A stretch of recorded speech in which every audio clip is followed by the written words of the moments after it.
అదరగొట్టే కారం రంగు రుచి ఆచి కారం పొడి.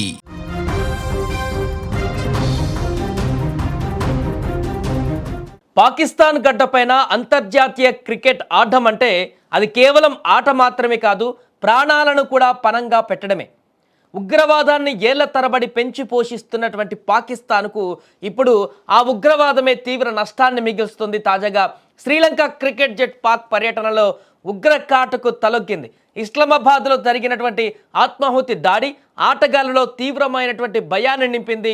అందుకే 16 మంది సభ్యుల జట్టులోని కీలకమైనటువంటి 8 మంది ఆటగాళ్లు ఇప్పుడు క్రికెట్ ఆడకుండా స్వదేశానికి తిరిగి వచ్చేయాలని సంచలన నిర్ణయం తీసుకున్నారు. పాకిస్తాన్లో క్రికెట్ ఆడకుండా ఈ అనూహ్య పరిణామంతో పాకిస్తాన్ శ్రీలంక మధ్య జరగవలసినటువంటి వన్డే సిరీస్ రద్దయ్యేటువంటి ప్రమాదం ఏర్పడింది. ఇప్పుడు తాజాగా నిజానికి రావల్పిండి వేదికగా ఈరోజు రెండో వన్డే జరగాల్సి ఉంది. కానీ దానికి కొన్ని గంటల ముందే ఆటగాళ్లు దేశం విడిచి వెళ్లాలని నిర్ణయించుకున్నారు.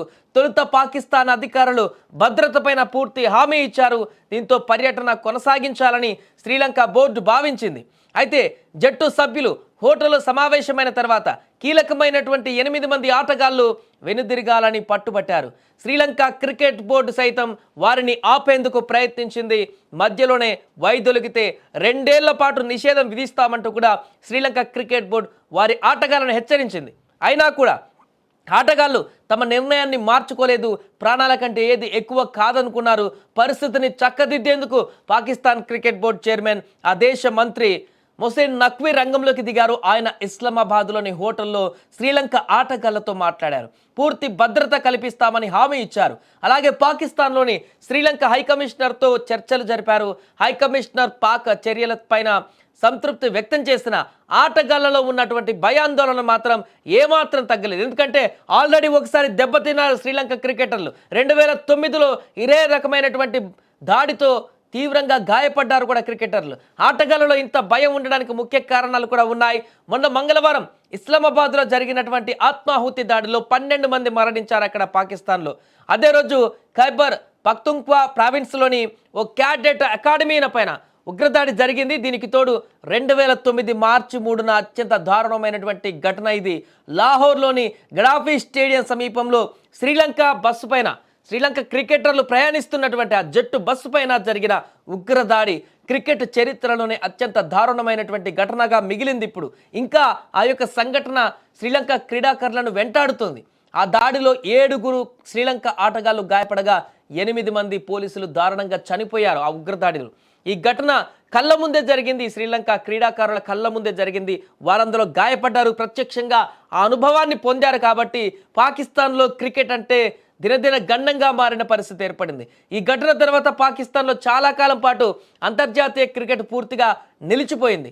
ఈ పరిణామాల నేపథ్యంలోనే మిగతా 2 వన్డేలు కూడా వాయిదా పడ్డాయి. ఈ రోజుతో కాకుండా సో ఆ అవకాశం కనిపిస్తుంది, వాయిదా పడేటువంటి అవకాశం. ఒకవేళ ఈ సిరీస్ పూర్తిగా రద్దయితే నవంబర్ 19 నుంచి శ్రీలంక ఆడవలసినటువంటి ట్రై సిరీస్ను కూడా వాయిదా పడేటువంటి అవకాశం ఉంది. దీంతో శ్రీలంక సంచలన నిర్ణయం తీసుకున్న ఆటగాళ్ళని చెప్పొచ్చు. ఒకవైపు బోర్డు ఒత్తిడి తెస్తున్నా కూడా ప్లేయర్స్ మాత్రం తమ ప్రాణాలని పణంగా పెట్టాలని చెప్పేసి అనుకోవట్లేదు.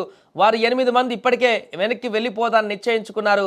సో మిగతా 11 మంది ప్లేయర్స్ లేరు కాబట్టి ఈరోజు మ్యాచ్ అయితే ఆగేటువంటి పరిస్థితే కనపడుతుంది. దీంతో అంతర్జాతీయ క్రికెట్లో పాకిస్తాన్కి మరొక కీలక ఎదురుదెబ్బ తగిలిందని చెప్పొచ్చు. ఇప్పటికే భారత్ పూర్తిగా పాకిస్తాన్తో క్రికెట్ అక్కడ ఆడాల్సినటువంటి పరిస్థితి నుంచి తప్పించుకుంది. అంటే పాకిస్తాన్లో అసలు ఆ యొక్క ప్రాంతంలో అడుగు పెట్టాల్సిన అవసరమే లేదు. మనకు అక్కడ ఆడాల్సిన అవసరమే లేదు. అక్కడ మొత్తం కూడా ఉగ్రవాదులతో కకావికలమైపోయినటువంటి ప్రాంతం కాబట్టి అక్కడికి వెళ్లాల్సిన పని లేదంటూ కూడా భారత్ చాలా కాలంగా ద్వైపాక్షిక సిరీస్లు కూడా వారితో రద్దు చేసుకుంది, వారితో ఆడట్లేదు.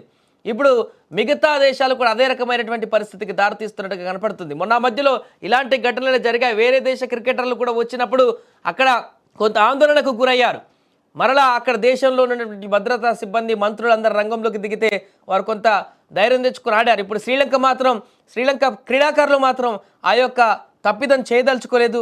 2009లో జరిగినటువంటి దారుణమైనటువంటి సంఘటన ఇంకా వారి కళ్ళ ముందే కదులుతుంది కాబట్టి అప్పుడు క్రీడాకారులందరూ బస్సులో వెళ్తుండగా ఉగ్రవాదులు చేస్తున్నటువంటి భీకరమైనటువంటి దాడికి వారు పూర్తిగా బస్సులో ఉన్నటువంటి 7 క్రీడాకారులు గాయపడ్డారు. అజంతా మిండీస్ కానీ మిగతా క్రీడాకారులందరూ కూడా తీవ్రంగా గాయపడ్డారు. అక్కడ అదృష్టం బాగుండి ఎవరికి ప్రాణ నష్టం జరగలేదు. కానీ వారికి అక్కడ జరిగినటువంటి దాడి, దాని ప్రభావం, దాని తాలూకు అనుభవాలు ఇంకా వారి కళ్ళ ముందే ఉన్నాయి. అందుకే మరలా అలాంటి అవకాశాన్ని అవతల వారికి ఇచ్చేటువంటి పరిస్థితి తీసుకురావట్లేదు వారు. అందుకే ఇక పాకిస్తాన్లో క్రికెట్ ఆడేటువంటి అవకాశం లేదనేటువంటి విధంగా అక్కడ పూర్తిగా శాంతి భద్రతలు విఘాతం కలిగింది కాబట్టి అక్కడ శాంతి భద్రతలు సరిగా ఉండవు కాబట్టి పాకిస్తాన్లో ఎప్పుడు ఏం జరుగుతుందో కూడా ఎవరు కూడా చెప్పలేరు. కాబట్టి శ్రీలంక క్రీడాకారులు ఈ రకమైనటువంటి నిర్ణయం తీసుకున్నట్టుగా తెలుస్తుంది. ఏదేమైనా కూడా పాకిస్తాన్తో జరగవలసినటువంటి శ్రీలంక క్రికెట్ మ్యాచ్ అయితే రద్దయ్యేటువంటి అవకాశాలు ఎక్కువగా కనిపిస్తున్నాయి క్రీడాకారులు తీసుకున్న నిర్ణయంతో.